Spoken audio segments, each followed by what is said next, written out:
हम हालत जंग में जंग छिड़ गई है। उन्होंने कहा एक टाइम में कमांडर था and I was about to break the neck of Hamas, but पॉलिटिशियनों ने मुझे रोक दिया। अब की बार I am the politician। Hamas के हमले के बाद इसराइल ने लबनान को निशाना बनाया है। जो नुकसान होगा सबसे ज्यादा वो फलस्तीनियों का होगा, मुसलमानों का होगा। ये क्या समझते थे कि ये इसराइल फतह कर लेंगे इस तरह? हाई टेक सोसाइटी है भाई, उसके साथ कोई मुकाबला नहीं। ये एक खुदकुश हमला है। अगर इसको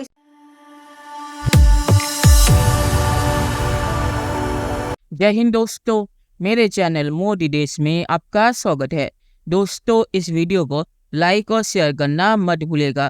तो दोस्तों, आपको पता होगा कि इसराइल और हमास की जंग चल रही है और नेतन्याहू ने ये बयान दिया है कि हम हमास को मलबे में बदल देंगे। मतलब कि उन्होंने एक तरह से कहा है कि हम हमास को और हमास के लीडर्स को मिट्टी में मिला देंगे।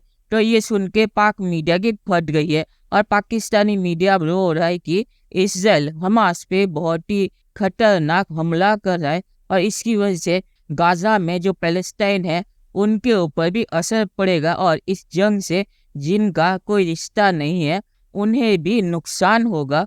तो नेतन्याहू के बयान के बाद पाकिस्तानी मीडिया रोने लगा है और पाकिस्तानी मीडिया कह रहा है कि इसराइल बहुत ही ज़्यादा फोर्स का यूज़ कर रहा है। दोस्तों, ये वीडियो बहुत ही मजेदार है, तो इसे आप पूरा जरूर देखिएगा। तो चलिए और इंतजार न करके वीडियो देखते हैं। तो देखें तो ये बहुत बड़ी कैजुअलिटीज़ हैं और उसके बाद जाहिर है कि वो कह रहे हैं we are at war times of Israel. Second slide, हम हालत जंग में जंग छिड़ गई है और Hamas launches devastating surprise attack. Israel का फ़लस्तीन के बाद लबनान पर हमला। इसराइली फ़ौज की लबनान के सरहदी इलाके पर गोलाबारी। हमास के हमले के बाद इसराइल ने लबनान को निशाना बनाया है। टेम्पो में गाड़ियों में बैठ के आए हैं, आम सिविलियंस को टारगेट किया है। ये क्या समझते थे कि ये इसराइल फतह कर लेंगे इस तरह? इनको भी अच्छी तरह पता है कि जो रिटेलिएशन होगा और फिर पूरी इंटरनेशनल कम्युनिटी सपोर्ट कर रही है। तो इजराइल के डिफेंस मिनिस्टर का मुझे एक स्टेटमेंट अच्छा लगा। उन्होंने कहा एक टाइम में कमांडर था and I was about to break the neck of Hamas, but पॉलिटिशियनों ने मुझे रोक दिया। अब की बार I am the politician। I am going to dismantle Hamas। 50 साल तक खड़े ना हो जब तक आप इनको मिट्टी में नहीं मिलाओगे, जब तक आप पैलेस्टीन में एक भी बिल्डिंग खड़ी रखोगे, ये फिर वापस आएंगे। You control technology, you control money, you control power and you are busy killing each other. यहाँ आपको जॉर्डन जैसी कंट्री धमकी देता है। जॉर्डन की औकात देखिए, जॉर्डन धमकी देता है। यूपी पुलिस को भेजे ने 1 घंटे में फतह कराएगी Jordan. Israel has to do assault. Israel के पास ऑप्शन नहीं है। इजराइल असॉल्ट करेगा। अगर इजराइल पे हमला होता है तो Israel and it's allies have to retaliate। तो Israel is fully competent, then Israel and allies have to retaliate। ally कौन है सबसे बड़ा इजराइल का? सबसे बड़ा इजराइल का ally है यूनाइटेड स्टेट्स ऑफ अमेरिका, पूरा यूरोप, पूरा ये सारा। हम भी allies हैं, हम भी करेंगे जो हमसे बन पड़ेगा। लेकिन अब इस वक्त जो है the situation is very tight और इसमें जो अब होगा रिटेलिएशन में, जो इस वक्त नेतन्याहू साहब ने कहा है कि we are in war and we will win this war. और आपको उनके रिसोर्सेज का अंदाजा है कि उनके पास टेक्नोलॉजी उनके पास है, पैसा उनके पास है, वेस्टर्न सिविलाइजेशन उनके पीछे है और इसमें जो नुकसान होगा सबसे ज्यादा वो फलस्तीनियों का होगा, मुसलमानों का होगा। मैं समझता हूँ जो कुछ भी आज हुआ है, ज्यादती हुई है। जो भी इजरायली चाहे मरे हैं, चाहे फलस्तीनी मरे हैं, माओ के बच्चे थे, किसी के भाई थे, किसी के लड़के थे, किसी की औलाद थी। आप मुझे ये बताएं, एक टैंक उन्होंने गिरा लिया आज, एक मिसाल, उस पर 50 बच्चे चढ़ के अल्लाह अकबर के नारे लगा रहे हैं। उन देखना उन्होंने तमाशा दूजे पासे शुरू होना। 250 तो उन्होंने मारते उन्होंने 2500 मारने।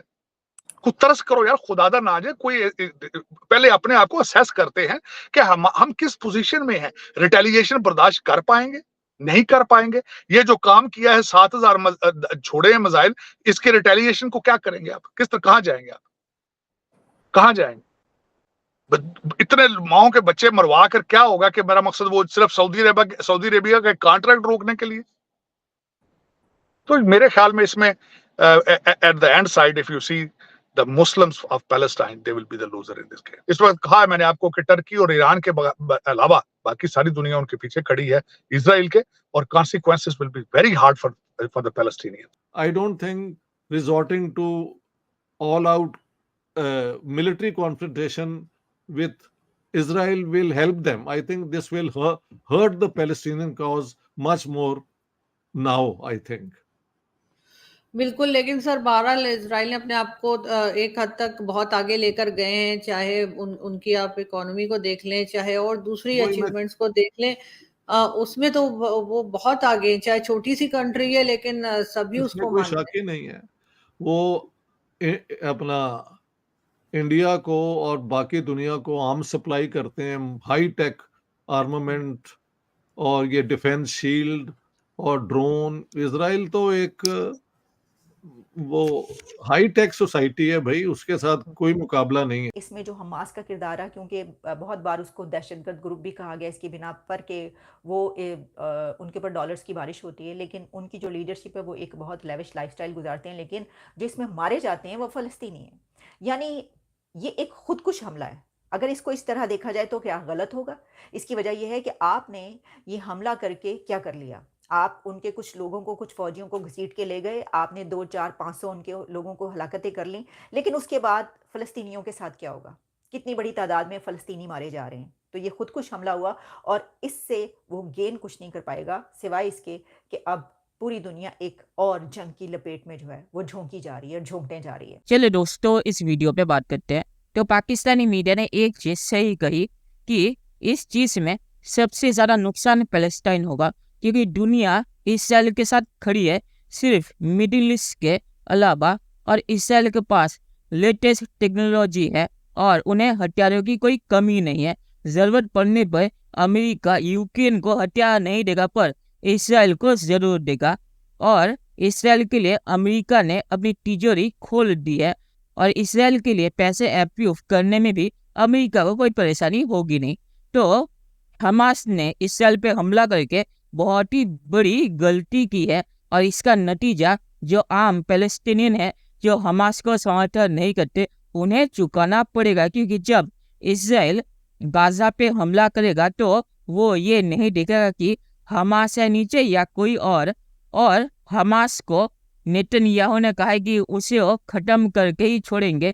और जैसे कि सुमित भाई ने कहा कि इसराइल के डिफेंस मिनिस्टर ने कहा है कि पिछली बार मैंने हमास को छोड़ दिया था, पर इस बार हमास को खत्म कर देंगे।